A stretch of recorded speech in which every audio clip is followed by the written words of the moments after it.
need to match a texture like the one in this picture here, I'm going to show you how to do that right after this.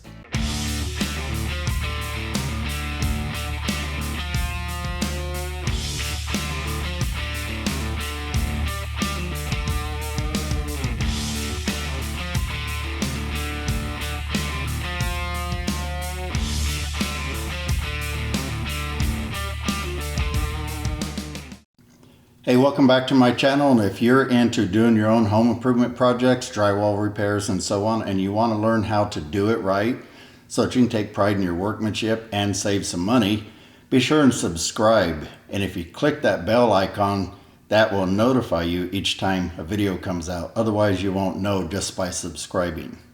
Hey, in today's video I'm going to show you how to match the texture on this drywall repair. I've showed you how to spray orange peel. I've showed you another one where I did match some. We're going to show you this one because every orange peel can be a little bit different. Not everyone is, but there's a lot of varieties of it.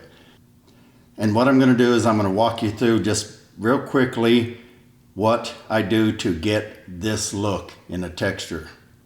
And as always, I'm going to put links to the tools I use in this, like that texture hopper. We've helped a lot of you save money because that's a $30 texture hopper I'm using. And I've got the $80 ones, several of them, and I like this one better. So check out the description for some links down there and some other good information. Okay, we're ready to go ahead and get set up here and show you what we're doing. But first, I got to change hats. This is my good hat. I want to thank the Gary Sinise Foundation. Some of you know I've been struggling with 10 months of vertigo, and they helped us out a bit on this, and I really appreciate their efforts and for what they do for veterans. So let's put my good hat up and get my work hat out. All right, first thing is we have the hopper. And I've made my own little stand here because this holds it nicely on the floor so you don't have to deal with it. But if you don't have one of these, you can hold these between your legs, have somebody else pour it, whatever you want to do. But what I did to set it up is I actually left it the way it was because I don't change this very often.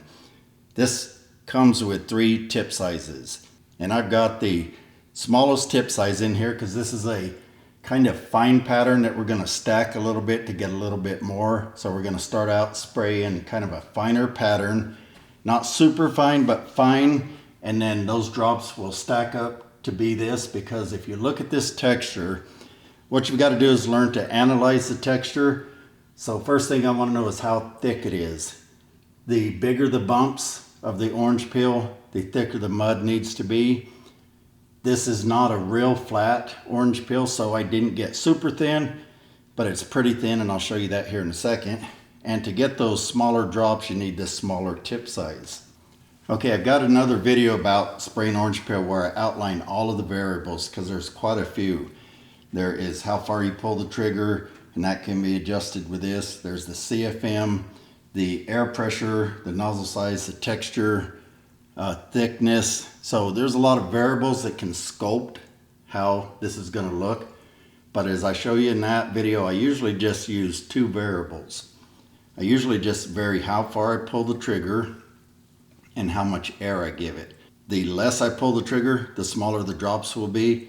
The more air I give it, the smaller the drops because the air breaks it up. And again, that video will explain it better. So for today, all we're doing is using about 30 to 35 psi at the air compressor. And we're going to use quite a bit of air, maybe not full blast air because that might break it up too much. Usually it's a good idea to test spray somewhere. So I've got this masking up. I will spray off to the side here. Now, if you use one of these, be aware that this thing can spray about 15-20 feet. So anything in the line of fire, you're going to get texture on it. So be sure and cover things properly. If you're thinking about doing this with a can texture, I would recommend against it unless you have something about this size or smaller. And even then, you need to know how to use it, or you can end up with some pretty lousy work. Maybe I can pop a picture up here. Can texture actually takes some technique too to get the right pattern out of it and how to spray it. And those cost about, I like to buy the professional grade ones. They're $18 a can. This is like $30 as of this video. So for the price of 2 cans of that texture, you're gonna get something that'll last you forever. And those cans of texture do clog up, especially if you don't use the whole thing. So they're very expensive. They don't do a very good job. This does way better job. So I really recommend getting one of these. All right, so I've got this set up so that I can pull the trigger about as far as I want, because I'm just gonna regulate that myself. This adjustment right here will limit how far you can pull it. So if you're going to spray very much, you can crank this in until it hits the point where you want to stop, and you can just hold it at full blast and you'll get the same pattern. For doing repairs, I like to do it by hand, and that way I can get a little bigger drops, a little bit finer, and vary it as I go. Now for the texture, we're just using ordinary box mud. Anything you gotta work. Topping all purpose +3, just don't use hot mud or you may never get to use this again. So for this type of texture, I thinned it down. Now this isn't the thinnest I can go. I've sprayed texture that was almost like water. When you want that really fine orange peel, that's how thin you go. Now for this one, you guys always like to equate this to pancake batter. So I'm gonna tell you that if you made pancakes with this batter, you'd get about 1/8 of an inch thick pancake when it's done. So it's pretty thin. It might fluff up a little bit more, but you're not gonna get those 1/4 inch or fluffier pancakes if that was batter. So thin it down pretty good. I'll show you again.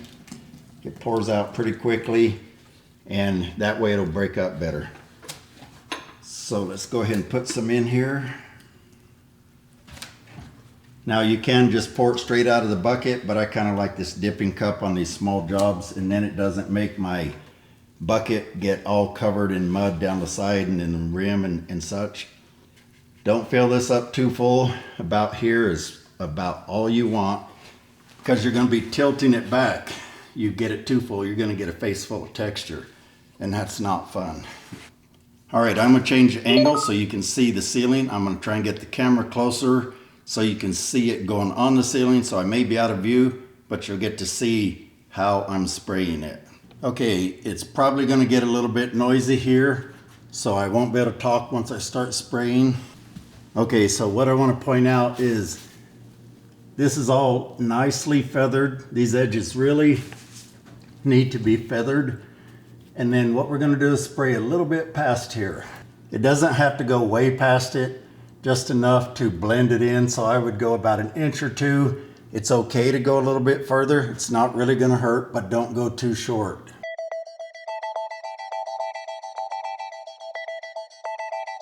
Okay, you notice I did a little quick touch up, sanded a few spots that still needed sanded.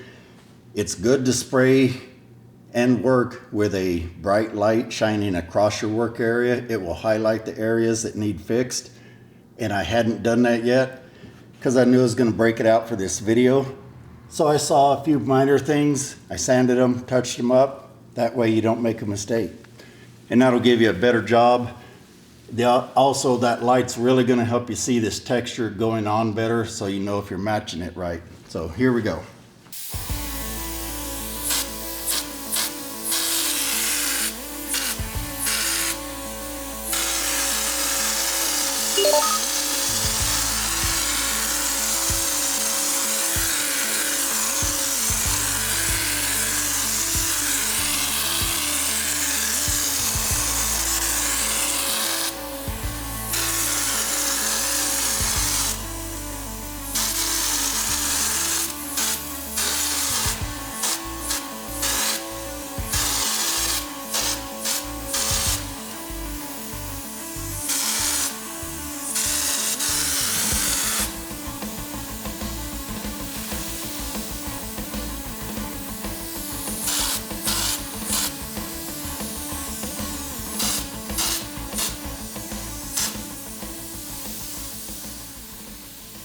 Okay, don't go yet.